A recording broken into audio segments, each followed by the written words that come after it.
Evo, danas sam teo da isprobam ovo, dakle, magnet za čišćenje akvarijuma, da vidimo da li će to biti bolje rješenje. Znači, u principu imate ove dve strane s magnetom, pa ću uspjeti da razdvojim.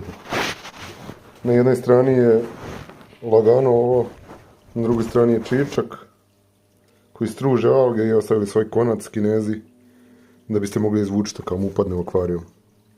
I znači, vi što su gladni skaleri, treba da stavite ovako, da bude ovaj deo na polju, ovaj unutra i evo ga, spojili su se kroz staklo i onda vi to vučete i to struže alge. Barem bi u teoriji trebalo, u realnosti baš i ne radi nešto pretjerano. Eto, baci se pare. Treba se možda veći uzeti.